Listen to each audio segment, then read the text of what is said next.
Je suis Marie Aumont, responsable du SAMSA Les Caracs.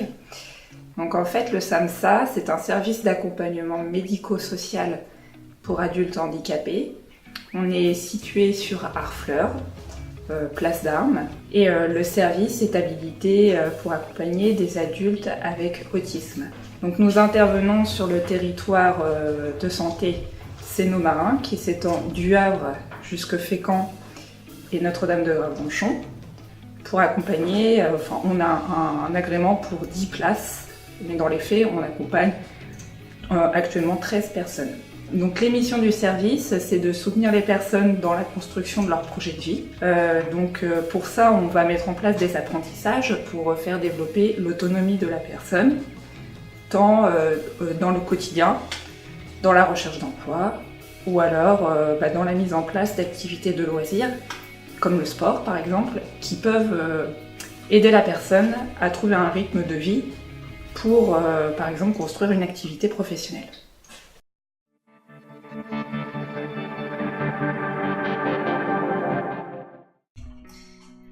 Je m'appelle Pauline, je fais du sport depuis le CP.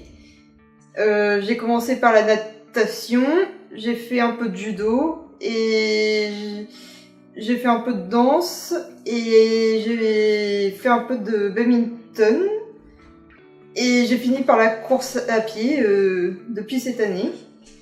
Et donc avec Thierry tous les mercredis et j'ai pense commencer à faire des courses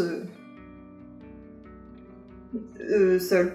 Alors pourquoi vous voulez faire des courses seule, Pauline ? Pour voir mon objectif, mon temps et combien de temps je pourrais mettre pour faire une course. Pour faire une course de quelle distance ? De 6 ou 10 km. Qu'est-ce que ça vous apporte de faire du sport ? Ça m'apporte, ça me fait sortir un peu, voir des gens et puis surtout faire du bien à mon corps. Est-ce que quand vous ne faites pas de sport, vous le sentez dans votre corps ? Non. Si un peu, mais pas pour ça. Est-ce que vous sentez une différence si vous faites du sport ou si vous n'en faites pas ? Il y a des fois où je sens que les muscles me font un peu mal, ils sont en contraction. Mais sinon, ça c'est tout. Donc quand vous faites du sport, vous sentez plus votre corps ? Ouais. Et c'est agréable ou pas comme sensation ? Ouais, quand même. Et faire du sport en groupe, qu'est-ce que ça vous apporte ? Des liens avec les gens, voir.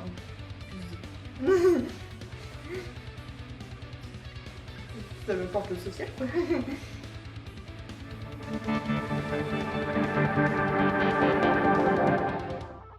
Depuis combien de temps vous pratiquez un sport ? J'en pratique depuis 4-5 ans à peu près. D'accord. Quel type de sport vous pratiquez ? Plus du judo et de la course à pied. D'accord. Le judo, vous en pratiquez depuis combien de temps ? Ça va faire ma 4e année. D'accord. Et la course à pied ? J'en fais depuis cette année. D'accord, ok, très bien. Qu'est-ce que ça vous apporte dans votre quotidien de pratiquer un sport ? Donc, pratiquer un sport, ça me permet de développer ma masse musculaire, de développer mon rythme cardiaque et de me sentir bien dans ma peau. D'accord. Et dans vos relations avec les autres, est-ce que ça vous apporte des choses ? Oui, ça me permet de connaître plein de monde. Flavien, merci beaucoup d'avoir répondu à nos questions. De même.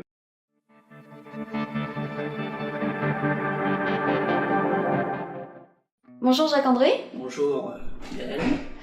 On aimerait vous poser quelques questions aujourd'hui sur votre pratique du sport. Oui. Depuis combien de temps vous faites du sport? Depuis toujours en fait. Depuis l'école et j'ai fait des études à la fac et j'ai commencé à courir avec des collègues. Donc 1 ou 2 fois par semaine on allait courir une demi-heure, 1 heure, voilà. Donc ça pendant 5-10 ans. Et ça m'apportait beaucoup de bien-être, ça me permettait de m'aérer l'esprit, d'oublier les études, les tracas du quotidien. Et puis ça permettait de rester en forme aussi, voilà. Et puis là, j'ai eu quelques années d'arrêt, et j'ai repris là depuis 3 mois à peu près, avec en courant 1 fois par semaine avec la ville, voilà. Donc on se retrouve tous les mercredis soirs pour courir une petite heure, voilà. On retrouve d'autres personnes, c'est agréable, mais ça permet de reprendre confiance en soi et puis de se motiver surtout. Parce que le plus dur en fait dans le sport, c'est quand on arrête, et c'est plus dur de reprendre en fait. Voilà. Et puis ça, on se dit que même quand on n'a pas envie d'y aller, on retrouvera d'autres personnes, donc ça permet de toujours se motiver, même quand on n'a pas envie, voilà. Même quand il pleut, même quand il fait pas beau, voilà. Est-ce que pour vous, intégrer un groupe qui est déjà formé, ça a été difficile? Comme on dit, c'est le premier pas qui est difficile. Après, au fil des habitudes, on s'y fait en fait. Mais le plus dur, c'est les 2-3 premières fois. Après, c'est la routine. Et d'un point de vue physique, est-ce que vous vous blessez? Est-ce qu'il y a des douleurs? Au début, j'avais des ans. Je suis tordu la cheville, malgré ça, je suis quand même revenu faire la course à pied. Donc ça m'a bien motivé pour bien me reposer, pas faire une sur-blessure, on va dire. Et sinon, comme j'avais déjà couru par le passé, pas de problème ces derniers mois. Est-ce qu'on peut dire que d'avoir une activité physique régulière, donc là 1 fois par semaine, ça vous aide à vous rythmer dans votre quotidien? Surtout de rythmer les semaines en fait. Parce que personnellement, j'ai du mal à avoir un rythme quotidien, hebdomadaire, même mensuel. Le temps il passe comme ça. Voilà ça. Si je fais pas attention aux dates ou au rythme, je perds le fil du temps en fait. Donc le fait d'avoir un rendez-vous toutes les semaines régulier, qui soit informel d'une certaine manière, parce qu'on n'est pas obligé de le dire, ça permet de se rythmer dans la semaine déjà. Est-ce qu'on peut parler de vos particularités sensorielles? Alors, moi j'avais appris ça sur le terrain parce que j'avais pas compris. Je suis hyper sensible au niveau auditif en fait. Donc au niveau de la foule, c'est un bout de caisse direct, sinon je mets les mains sur les oreilles quoi. Les voitures dans la rue, les motos, c'est mains sur les oreilles. Et ça m'oblige aussi à m'isoler et à me mettre au calme. Donc à m'isoler ici socialement parce que je peux pas sortir dans les restaurants, dans les bars. Même marcher dans la rue c'est assez compliqué, si on parle pas ça va, mais dès qu'il y a une discussion j'entends plus rien. J'entends tout ce qui est autour, donc c'est très fatigant. Et quand je cours, en fait j'oublie tout ça et je me concentre sur l'effort physique et ce que je vois en fait. Donc je suis très visuel. Et j'entends aussi écouter les bruits derrière plat en fait. Les chants des oiseaux, la nature. Donc j'essaie d'oublier tout le reste des voitures, les gens même autour de moi, ça c'est autre chose. Ça veut dire que quand vous courez en ville avec le groupe, c'est difficile pour vous d'y aller à cause de ces particularités? Je m'adapte, mais le parcours il suit pas trop les voitures, ça va, c'est assez tranquille. Même si je préfère courir à la campagne. Mais bon, je peux pas obliger les gens à aller courir en campagne. Voilà. Aujourd'hui, vous préférez courir en groupe ou tout seul? En groupe, parce que tout seul j'ai arrêté. C'est tout.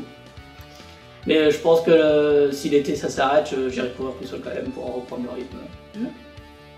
Est-ce que vous pouvez envisager de prendre des numéros de téléphone des personnes qui font partie du groupe et peut-être de leur proposer des sorties pendant cet été?